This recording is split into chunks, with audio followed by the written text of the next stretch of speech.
I want to do something different today. My actual story. At 19 years old, I made 10,000 euros or $10,000, or call it whatever you want, without any job, without university, without any boss. And it was the first time in my life I felt like I had won. It was also the beginning of the biggest mistake I've made so far. 6 years later, I had a complete breakdown because of it. And the weird part is, if you asked 16-year-old me what success looked like, this would have been my exact answer. So, how do you spend 6 years chasing freedom, finally get it, and still end up miserable? That's what this video is about. And while I tell this story, I'm starting a completely fresh Minecraft world. Let's see how far I can get by the end. If you're looking this video because you're trying to escape your 9 to 5, start a business, grow a channel, whatever, this story probably ends very differently than you think. Looking back, there was one thing I completely misunderstood about myself. Something that was obvious my entire life, but I just couldn't see it. I wouldn't figure it out until years later, but once I did, everything started making sense. I will get there, but first, let me go back to the beginning. I was the kind of student who was not excited by school. I want to be careful because I wasn't lazy. I cared about a lot of things, but just not the things school wanted me to care about. I remember choosing my subjects and thinking, okay, out of all these things I don't want to study, which one is the least terrible?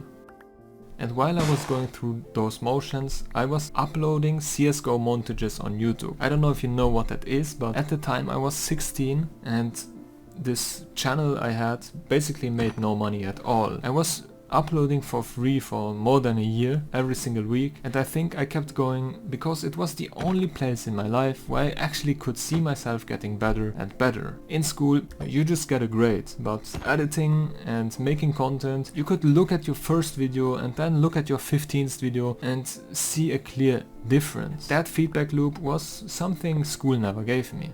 So I studied this thing deeper than I ever studied anything in class. At some point, I was probably one of the best editors in that niche, which taught me something I have never forgotten. I learn incredibly fast when I actually care, and learn almost nothing when I don't. When school ended, I did what most people do when they don't know what they want, but also don't want a normal job. I signed up for university, which meant leaving home. I moved into this apartment, 6th floor, no elevator. In summer it felt like an oven because in Europe we don't have ACs, and it was very small. I paid like 300 euros a month. I didn't need much, to be honest.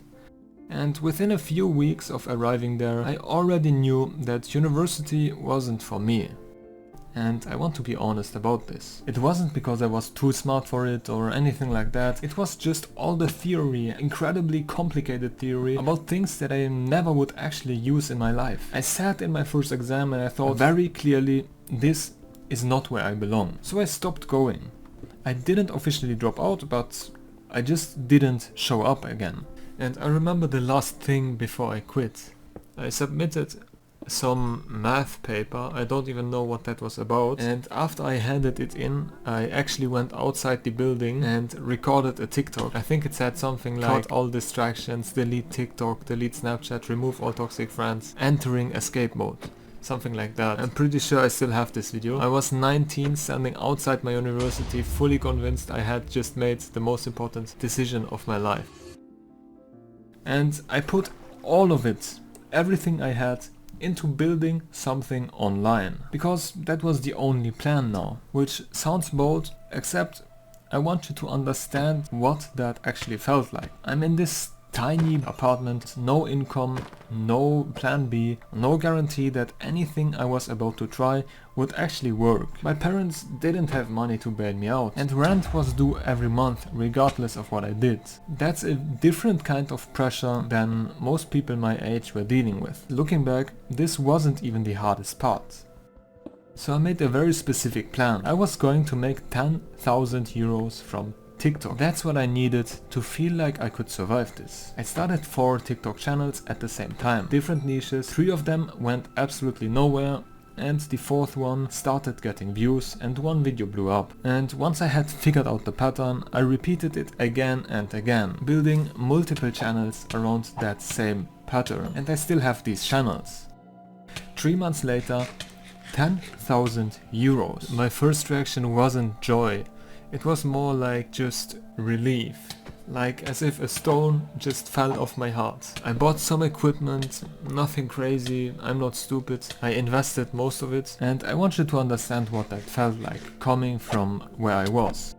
I never had seen that number in my account, not once in my life, and now it was there, because of something I had figured out myself, in a tiny apartment with no boss and no guidance. When the pressure was actually the hardest, I managed to thrive. I genuinely believed I had escaped. And then something happened that completely destroyed the plan. I will get to that in a second. For the first time, I felt like I was winning. Like everyone who had ever looked at me sideways for skipping university had just been proven wrong. I thought I had finally solved money. For the first time in my life, I wasn't worried about anything. Then the rug got pulled.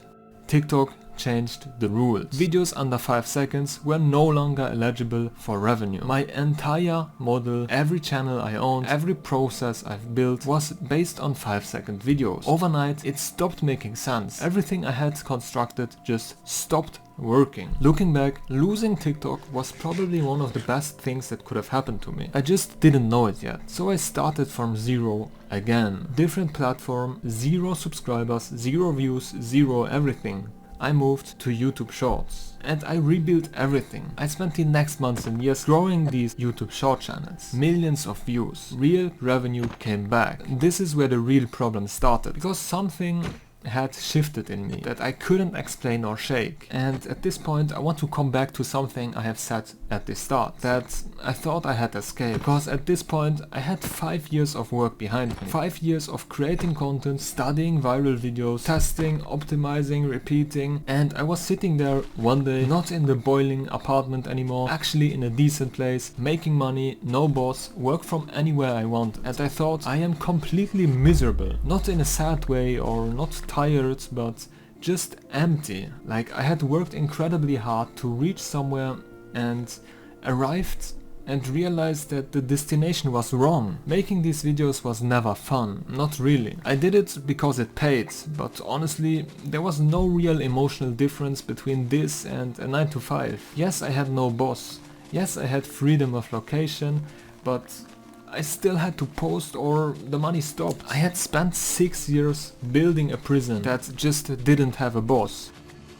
And then the really terrifying thought hit me. What if this was it? What if I spent 6 years learning a skill I didn't even enjoy? What if everything I have built my entire identity around, the content, the channels, the whole idea of I'm the guy who figured out how to make money online, what if all of it was just wrong?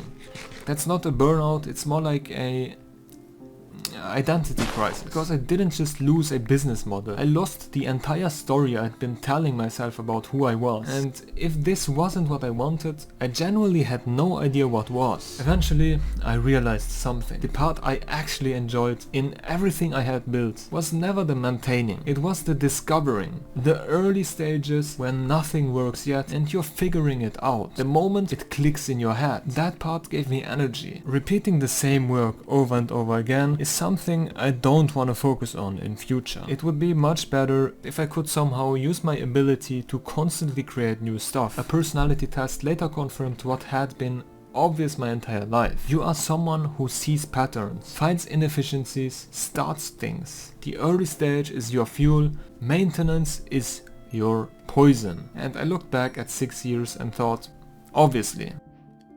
So I started asking different questions. Not how can I make money, but what problem do I actually want to solve, so I can actually do what I'm best at. And the answer was not building another YouTube short channel. It was this. I could see exactly why people trying to build YouTube short channels were failing. I could see the patterns they were missing. And the gap between what they were doing and what actually works bothered me in a way that creating my own content never did. Not because I love helping people in some abstract way, but because I can see the inefficiencies and generally cannot ignore it. That's actually why this channel exists. I spent years figuring this stuff out the hard way. Now I document everything I have learned and everything I am currently learning and what actually works right now. I'm not going to sit here and tell you that I have figured it all out. I spent 6 years chasing one thing, built it and realized I didn't actually want it. And now I'm building something else. That's where I am. And it took me 6 years to understand why. But here's the thing I wish somebody had told me at 16. You can be very successful at something and still be wrong about it. You can escape a 9 to 5 and build your own prison. You can make 10,000 euros in a month and feel nothing. You can have every external sign of winning and not recognize your own life. The question I should have been asking from the beginning wasn't how do I make the most amount of money. The question has now become, what am I actually best at? That's why I started this channel, and maybe that's why I'm making this video. Not because I figured everything out, but because for the first time in my life I think I'm finally asking the right questions.